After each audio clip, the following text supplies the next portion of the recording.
Hello, welcome to another show of Expat Living, and in this week edition, we're taking you to Sapa district of Lào Cai province. Well, while tourism is quite developed in major tourist spots like Sapa, things are not the same in remote areas, since the locals there do not have many opportunities to do so. But things have changed during the past few years, thanks to a community-based tourism project started under the cooperation of Canadian Capilano University and Hanoi Open University. And today, coming here, we'll see how the joint efforts brought changes to the local tourism scene and how locals get benefited.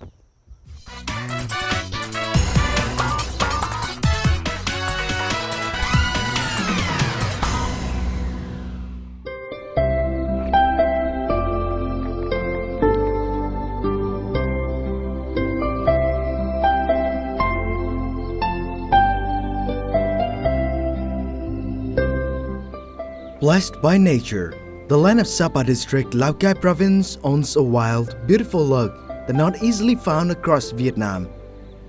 Residing here for thousands of years are the ethnic groups of the Mông, Dao, Tây, and others. Their living conditions mainly depended on forest products, agriculture, cultivation, and husbandry, which are hard and unstable.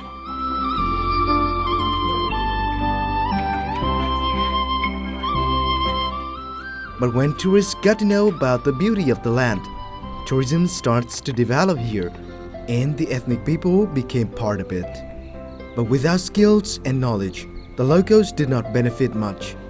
Fortunately, apart from the government's efforts, foreign organizations have appeared and lent them a hand, offering them opportunities to improve their lives.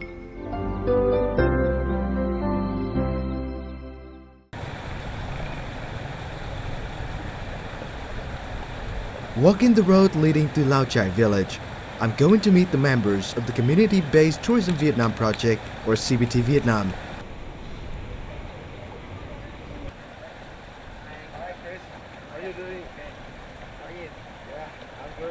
The first person from the project I meet here is Chris Canavali. He's been living in Vietnam for 3 years and involved in various community-based volunteer efforts in Vietnam and Paraguay. From the beginning, a gentleman named Jeffrey Bird, he was an instructor at Capilano University, had come to Vietnam because Capilano University has a great partnership with Hanoi Open University, and they actually came up here on a vacation to do some trekking.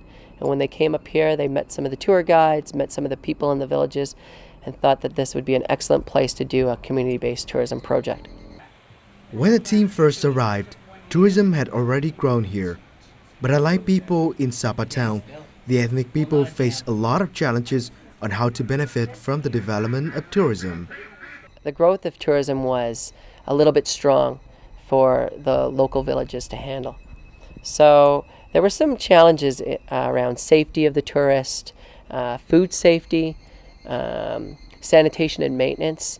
Those are the type of challenges that we really wanted to look at and try to find ways that the experience could be better for the tourist and the quality of life for the people here could be a little bit better.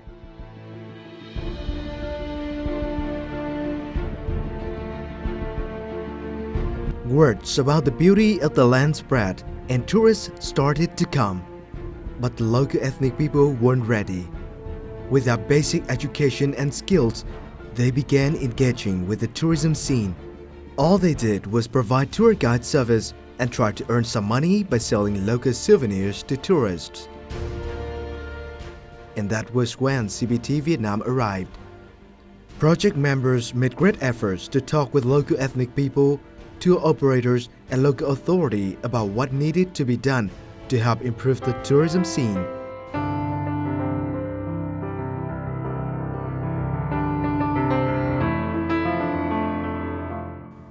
When operational, the CBT Vietnam project launched classes to provide local people with English language skills and education about sustainable tourism development.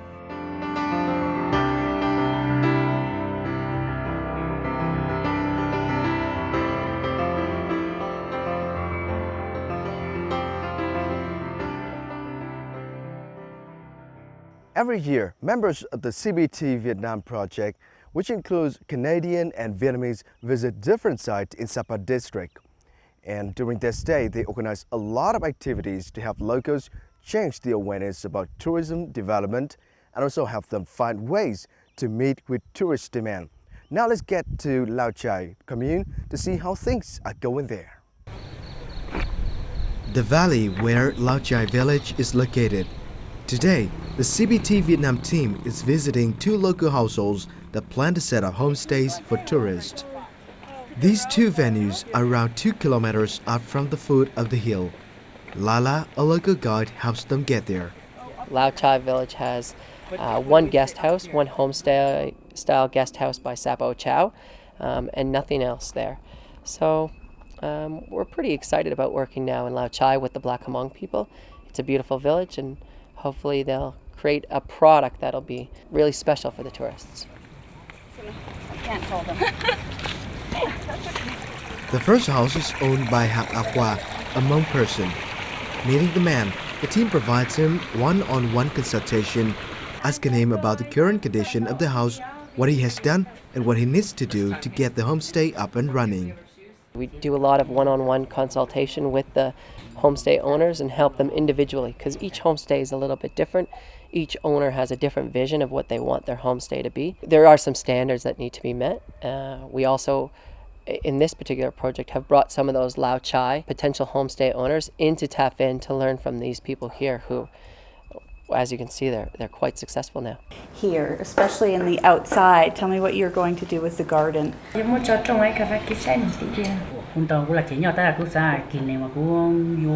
When everything is ready, he will leave the big trees like this, but the small trees maybe he will cut it out. He will make it beautiful so that the tourists could sit there, enjoy with the views. That's right. In the past, Hua's family main source of income mainly came from black cardamom picking and corn and rice cultivation. But then, the idea of setting up homestays came to mind, and he immediately received support from the CBT team. Tôi chỉ số dạng chỉ số chuẩn đoán chỉ là nè mà ở trên mà giờ một khối to lô nó chỉ cũng chưa nhớ chỉ lì khối tiền nó họ ha cứ chưa lì ăn chỉ sửa rồi mình chỉ mới chỉ ở là đó ở là tiền mà gần đây thế mà là lo thế. Hua has spent around $3,000 to upgrade his house, turning it into a proper homestay. And the team will help him with further consultation for legal procedures and promotion.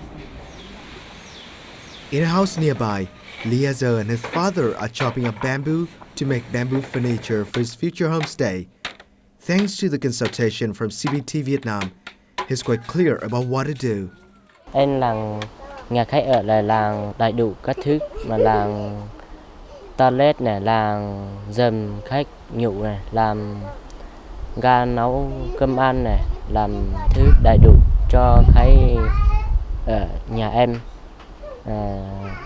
kiếm được một số tiền. This is the kitchen, so we start with the kitchen. Mr. Gee's got a really authentic, truly traditional Hmong homestay. This area of his homestay is a little bit of a kitchen area, a little bit of a washing area. They've still got some work to do, and they plan on making a little bit of a bamboo wall so that tourists can be able to to wash after a long trek. Right now, Mr. Gee is working on a few things. You can see that he's built a little bit of a staircase and does plan to possibly in the future, if a lot of tourists come, to sleep upstairs. And what will usually happen here in the homestays is they'll put a nice comfortable mattress, and on top of the mattress they'll have really nice warm blankets, and then they'll string mosquito nets from the roof. Having experienced the local cultures, CBT Vietnam members encourages the locals to preserve their traditional values because they know that it's not the modern things that tourists are after when they come here.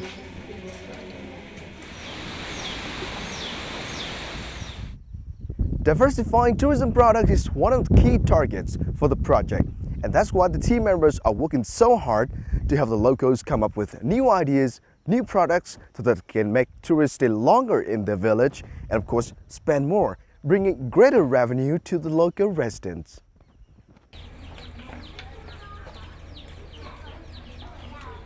For years, locals in Lao Chai have offered traditional souvenirs to tourists. In order to transform Lao Chai into a tourist attraction, CBT Vietnam plans to help locals create new products to entice the tourists to stay longer.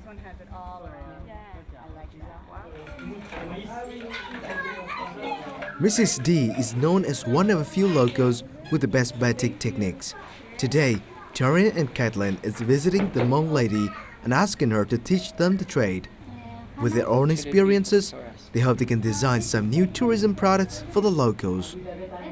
The idea behind coming to do this workshop is to help Lao Chai come up with alternative tourism products that they can keep tourists in the village for longer. And the longer a tourist stays in the village, the more money they spend and the more benefits that the village can get out of tourism. So the batik is a traditional art form of the Hmong people. So we're trying to experiment to see if we can get the batik to work as a small workshop that tourists can do. And if they're staying in a homestay in town, it's something they can do for a couple hours in the afternoon before dinner, and that's the general idea. We believe that this is an experience that would be important to visitors in the Lao Chai village, and it's something that up until this point nobody's ever really done or tried. It's a very authentic Hmong activity, and we think that Miss D, for example, she can really share this aspect of her culture with visitors. So it was great to learn about it and to try the experience for ourselves so that we're going to be able to tell other visitors about it and help Ms. D set up her own little business. And just a week after the visit, the CBT project members hold a special event for the locals in the capital city of Hanoi.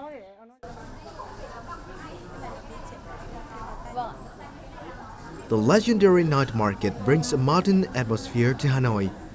These unique handicraft items are made by Red Dao ethnic people from Sapa. Their distinctive color and patterns have attracted many visitors. This is a rare opportunity to get a glimpse of the Red Dao group without having to travel to Sapa. I saw that this fair was happening and I marked it on my calendar to come just because it's a little bit of ethnic, cultural aspect of Vietnam coming to the city that you don't often get a chance to see in the city. Em thì thấy rất là khâm phục người ta để chuẩn bị cho rất nhiều hàng hóa đây thì người ta phải huy động cả con gái, con trai, con dâu, con rể, rất khâm phục bởi vì và sự kiên nhẫn và sự tỉ mỉ trong từng sản phẩm. For the Red Dao women, this is an opportunity to facilitate their understanding of inbound tourism, sales, and sustainable business development. On this trip, they have also visited traditional craft villages in Hanoi. Buổi sáng đến Hà Nội thì em cũng được đi thăm một cái làng nghề làm đồ gốm tại Hà Nội. Thì qua cái buổi tham quan và học hỏi thì em cũng học được cái cách này để cho khách đến thăm và học hỏi luôn để làm trực tiếp với gia đình và khách mang về để sử dụng luôn. With this market, visitors have the opportunity to interact with ethnic female entrepreneurs and purchase a variety of unique items, with all proceeds returning to their villages. Last year, when we brought the ladies to Hanoi to meet tour operators, we also thought of bringing them here to be able to make some money and sell some of their products. And what a beautiful place to have a market. And it works so wonderful out here in the evening. Organized annually, the event showed the determination of CBT Vietnam project's members to promote tourism for the ethnic people in the mountainous area of Sapa. Not only focusing on the adults, the CBT Vietnam project also cares about the younger generation of the local ethnic groups. And that's why they open classes which can help the local children improve their language skill and also their awareness about environment, which can ensure the development of tourism in the locality in the future. This class, held by CBT Vietnam, is for the local children in Lao Chai village. With the support of local volunteers, Christine, a Canadian, gives the children free English lessons every day. A large number of children are attracted by the activities here. I have taken over a lot of the children's lessons. We've been trying to do one every day, and each day we've been getting more and more children. I believe the first day we started with 11 children, and today we ended up with 33 children. But it's not only helping the poor kids improve their language skills. Christine also provides them with knowledge about environmental protection. While English helps the kid get involved in the tourism scene when they grow up, awareness about the environment is important to ensure sustainable tourism development in the long term. Learning about how nature works together, how they can contribute to keeping their village clean is the start of helping them to do that. Through educating the children, it shows the vision of CBT Vietnam's project and their promotion of local involvement in tourism development in the long run.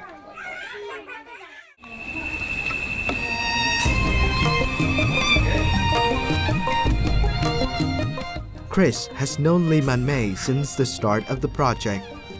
The months that Chris spent under the same roof with her family before has turned these Reza people into his relatives in Vietnam. We were sitting by the fire with Lee Man May and maybe a little bit of her family and some of the neighbors. And it was a little bit quiet and misty. And Lee Man May just got my attention and looked at me and said, "You know what? You've been here in Vietnam now for 1 year, and maybe you don't have any family here, and your mom and your dad are at home, and lots of your friends are at home. All your family is still at home, but you don't have to worry because your family is here too." And this Reza woman knows well how much her life have changed thanks to these Canadian friends. Nó cứ vào sala nó lại bảo là nghề giao ở đây thì như nào sao lại bảo khách thì vào thì thấy nó tội. Lee Man May's son and daughter-in-law are preparing dinner. Tonight, apart from Chris, there are two other guests who come to stay. Tom and Sarah, a newlywed couple from London, will share the meal with Chris and the family. And Chris feels good as he knows that he and the team have been successful in attracting tourists to this place. It's wonderful being kind of how much they accept you, how much they make you feel at home. It's clean, our bed's lovely, we've got a mosquito net, everything's how you would want it to be, but it still feels very real and very authentic and not like you're in a hotel, and kind of really getting an experience of Vietnam rather than being a tourist. So we want to be dropped in at the deep end into someone's house and see what life is like living out in the middle of nowhere. And this is the best way to do it, to immerse yourself, eat with them, sleep with them, walk with them, which we've done, and just be in this beautiful harmony of tourism that we're experiencing. Over a decade has passed since the project was first launched in Vietnam. With tremendous efforts, the CBT Vietnam team spent, thousands of ethnic locals in mountainous areas of Sapa have been benefited from tourism. Their lives were changed by the people living 1,000 miles away.